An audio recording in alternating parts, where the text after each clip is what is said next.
warahmatullahi wabarakatuh. Perkenalkan, saya Hafiz Muzaki dengan nomor induk mahasiswa 112-92-000-0061 dari program studi agribisnis Fakultas Sains dan Teknologi. Saat ini saya telah berada di warung Serasa yang terletak di Tambun, Bekasi. Saya akan membuat video untuk menyelesaikan tugas dasar manajemen, dan saya akan mewawancarai pemilik dari kafe ini, dan mari kita lihat video ini.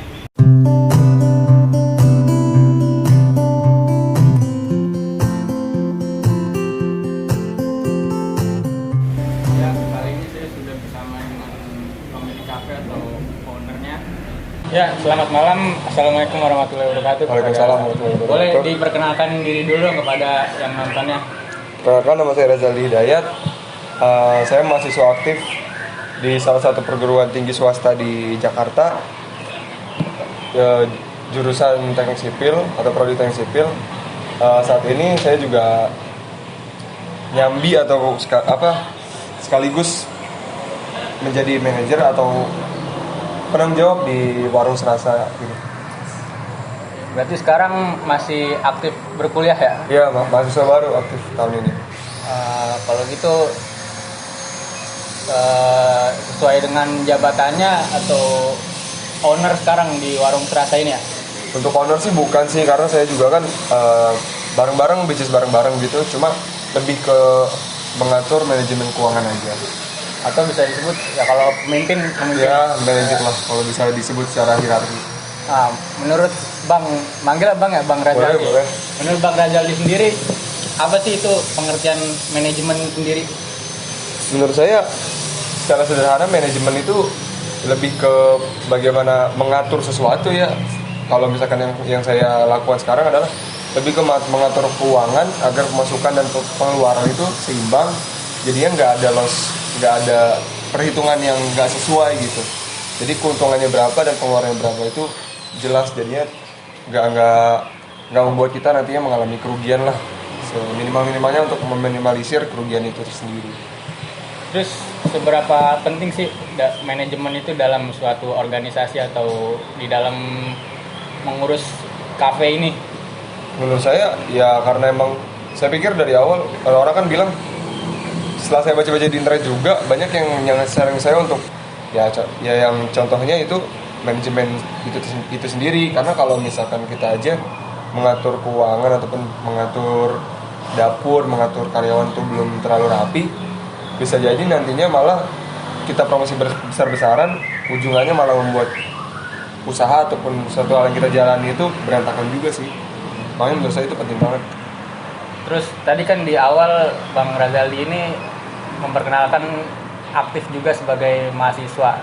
Nah, itu gimana sih cara mengatur waktu antara mengurus kafe ini dan sambil kuliah gitu, gimana sih? Boleh dibagi tipsnya?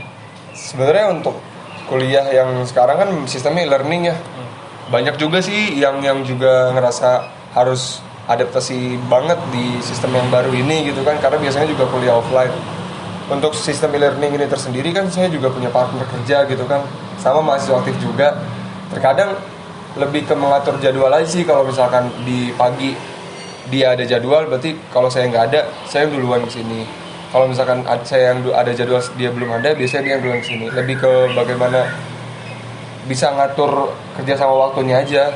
Walaupun emang saya akuin agak-agak kerepotan, cuma ya untuk saat ini karena masih learning dan dari rumah masih bisa diatur lah waktu kuliahnya. Mungkin kalau udah masuk ke kampus itu yang nanti bakal jadi adaptasi baru lagi buat saya. Kemudian apa sih yang mungkin membedakan kafe ini dibanding kafe-kafe lain, atau kelebihan lah yang kenapa orang harus makan di sini gitu? Sebenarnya kalau yang ngebedain kafe ini dengan kafe lain ya pasti namanya lah gitu kan.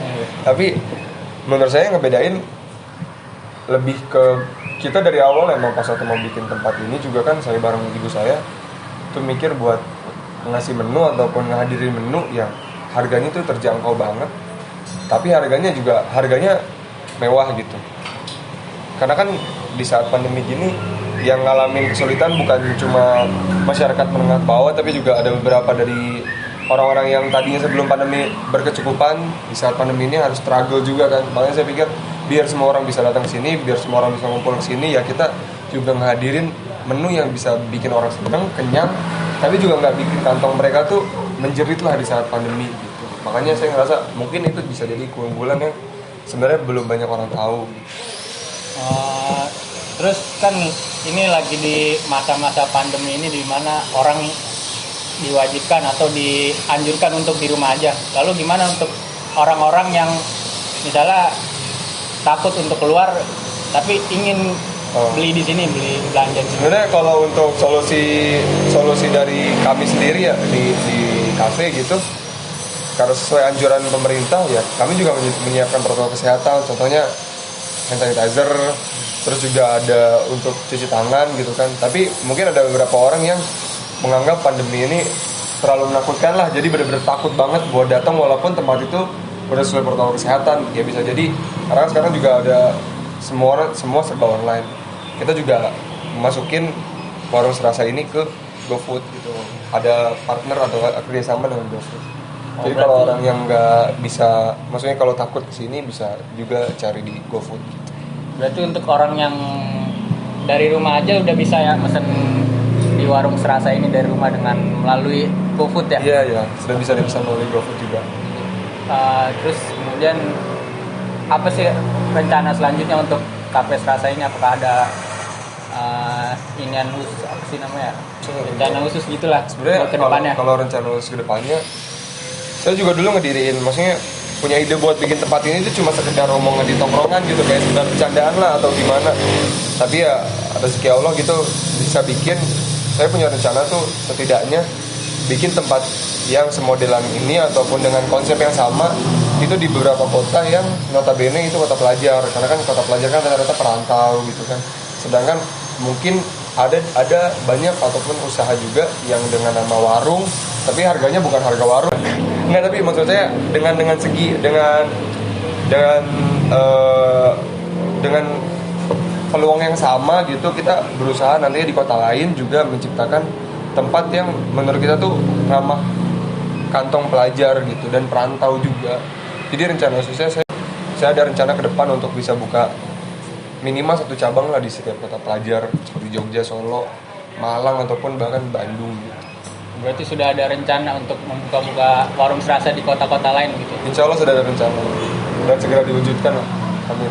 Oh ya, tadi lupa di awal, mungkin yang ingin ke sini warung serasa itu lokasinya di mana sih bisa? Dan kalaupun misalkan ada orang juga yang ngerasa patokannya kurang jelas, silakan search aja di Google warung serasa, itu udah pasti ada kok di Google Maps. Untuk menunya sendiri, apakah ada menu unggulan di sini yang Menu unggulan sih ada beberapa menu unggulan yang mungkin juga ada di tempat lain. Cuma di sini kita bikin modifikasi sendiri ataupun rasa-rasa yang kita ciptain tuh emang buatan kita sendiri semua. Jadi nggak contohnya seperti cireng kan udah banyak tuh yang menjual juga namanya cireng bumbu rucak kan. Kalau kita jual namanya bumbu banjur atau cireng serasa. Untuk rasanya nggak bisa dideskripsikan sih. Kalau emang mau nyoba silahkan datang aja. Saya tinggal datang aja langsung ke ini buat kalau kepo rasanya ya. Untuk menu-menunya juga kalau bisa dilihat sini kayaknya menunya beda-beda semua ya. Nggak maksudnya ada tambahan-tambahan nama-nama itu. Iya. Karena saya pikir nambahin nama-nama serasa di setiap menu itu ya cuma buat jadi ciri khas aja sih gitu. Ciri khas juga. Jadi orang juga kalau misalkan pesan di sini ngerasa ini dari serasa gitu. Bisa menjadi identitas atau ciri khas tersendiri warung serasa ini ya. Ya mungkin itu saja, sekian wawancara saya bersama dengan owner warung serasa ini, Bang Razali Hidayat. Ya, sebelumnya terima kasih waktunya untuk sudah meluangkan membantu menyelesaikan tugas saya untuk PS. Terima kasih Bang. Assalamualaikum. Waalaikumsalam. Sukses selalu Bang. Semoga amin. bisnisnya lancar. Amin. Makasih. Ya, itu tadi wawancara saya bersama dengan Bang Razali Hidayat selaku pemilik kafe warung serasa. Semoga hasil wawancara tadi bisa bermanfaat bagi kita semua. Sekian wawancara saya. Wassalamualaikum warahmatullahi wabarakatuh.